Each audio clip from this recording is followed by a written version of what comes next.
Hola amigos, saludos, ¿qué tal están?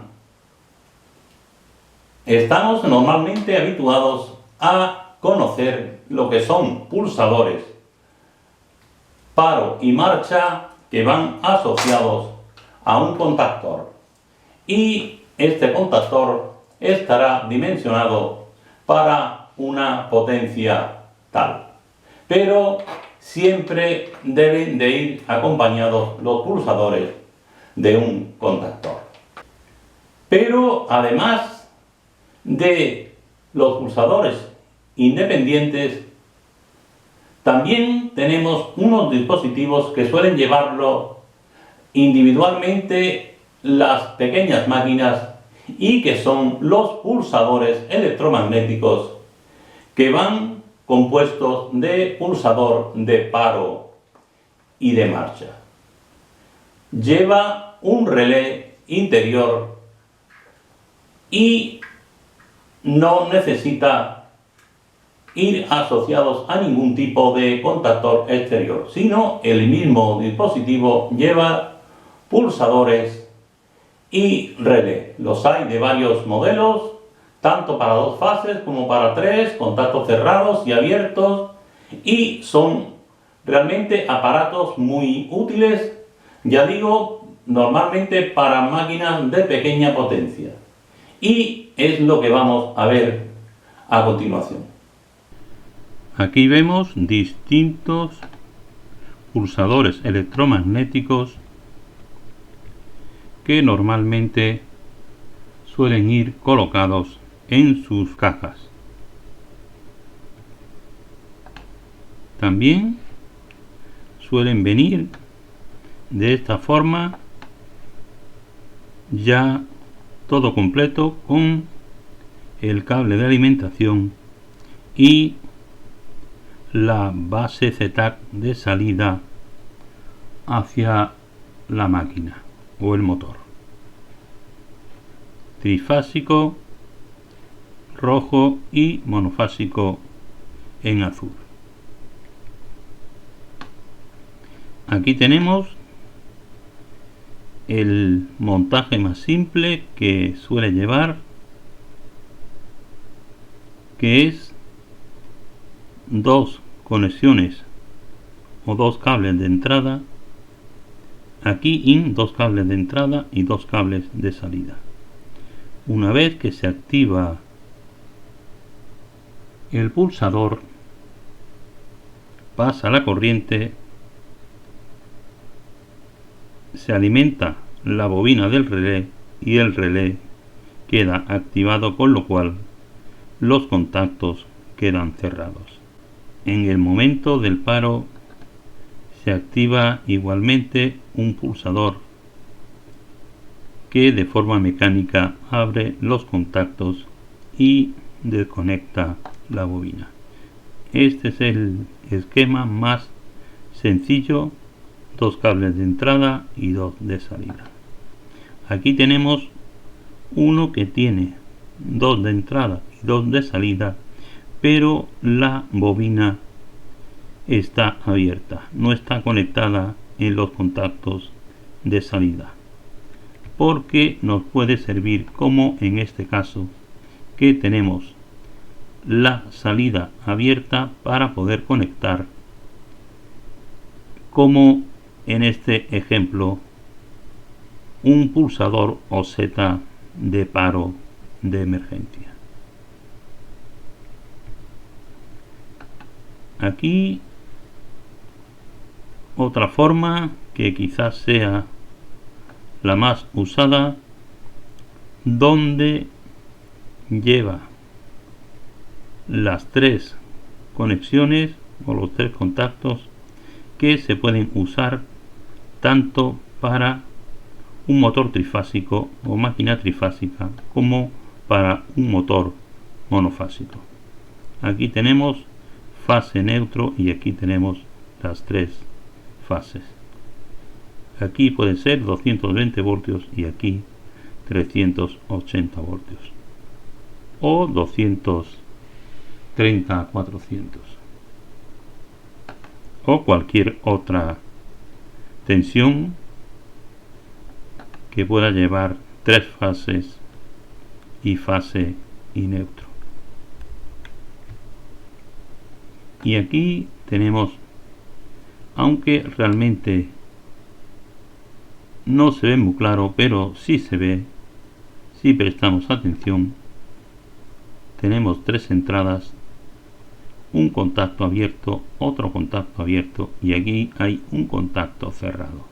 Este modelo es exactamente igual al que vamos a utilizar. Aquí vemos el dispositivo, botón de marcha, botón de paro, lleva una cobertura plástica, la botonera, para evitar entradas de líquidos. Aquí vemos su esquema. Vamos a verlo mejor en esta posición. Entrada 1, 3 y 5, salida 2, 4 y 6. Aquí tiene 2 contactos abiertos que van conectados a la tensión, en este caso monofásica, y tiene un contacto cerrado que quedaría libre o se puede utilizar para alguna señal de que el motor está parado, por ejemplo. Aquí tiene la bobina del relé. Este relé se activa al pulsar el botón de marcha que empujará a los contactos que, como vemos aquí en el esquema, una vez que se cierra, alimentarán también, aparte de el dispositivo de salida, alimentan también la bobina del relé y el relé queda cerrado. Y a la hora de parar, pues hay un dispositivo mecánico que desactiva los contactos y se desactiva el relé. Se abren los contactos y se cierra el que estaba abierto. Porque cuando se activa el relé, estos 2 contactos se cierran y este cerrado se abre. Y aquí vemos las 6 conexiones. A continuación vamos a realizar la conexión y puesta en marcha del dispositivo. Vemos aquí en su esquema que tenemos entrada, terminales 1, 3, 5. En este caso la entrada de alimentación es 1, 3 y 5 es el contacto que está cerrado. Salida de alimentación, terminales 2 y 4 y 6, el contacto cerrado. A continuación vamos a conectar 1, ponemos neutro y el 3 que va a ser la fase que pasa a través de un breaker. El 3 y ya tenemos la alimentación. Estos son los cables de alimentación. Y aquí colocamos los cables de salida para, en este caso, este motor.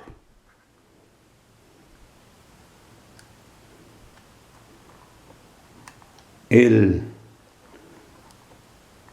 terminal 2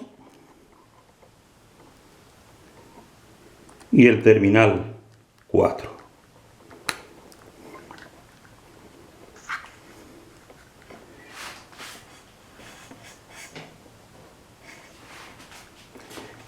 Y para realizar la prueba del contacto cerrado, vamos a conectar aquí unos terminales Faston.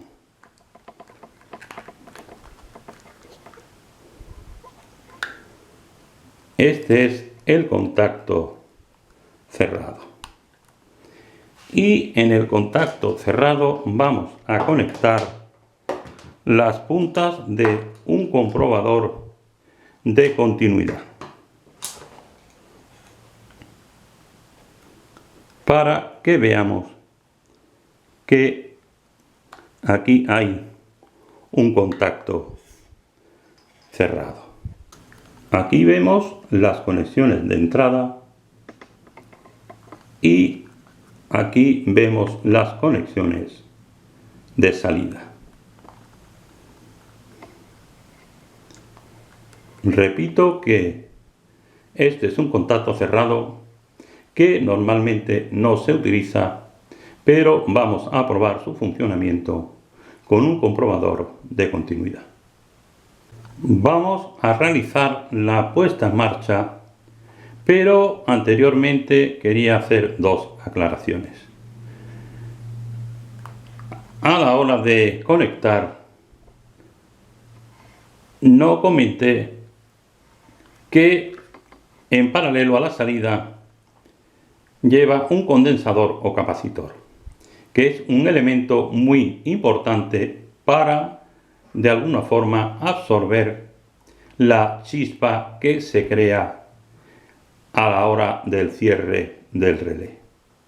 Y también es importante comentar que en el momento que se active el dispositivo de continuidad va a sonar, puesto que tiene un contacto cerrado, aunque el relé o dispositivo, diríamos, no esté conectado a la red.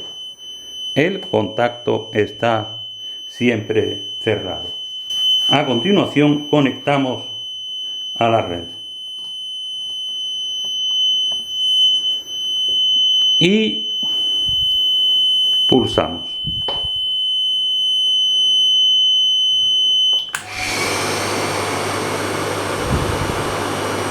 El motor se pone en marcha, se cierran los contactos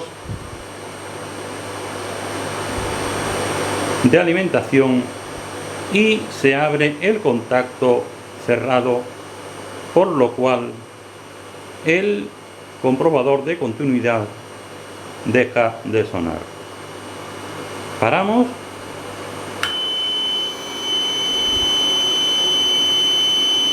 Con lo cual se abren los contactos de alimentación y se cierra el contacto cerrado que estaba abierto.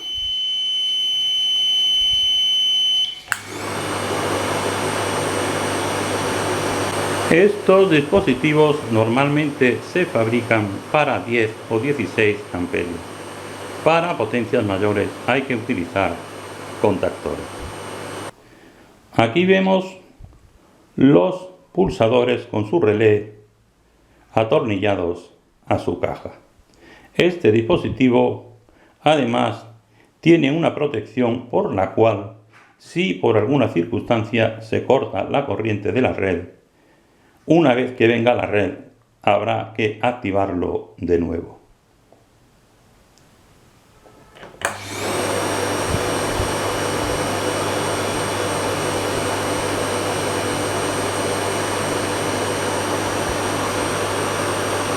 Cortamos la red y se desconecta el relé.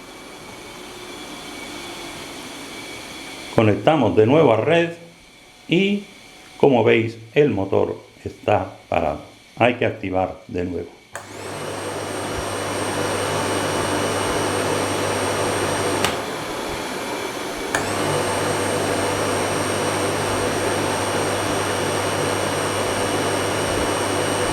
Esperemos, amigos, seguir disfrutando cada día del mundo de la electricidad. Gracias por vuestra atención.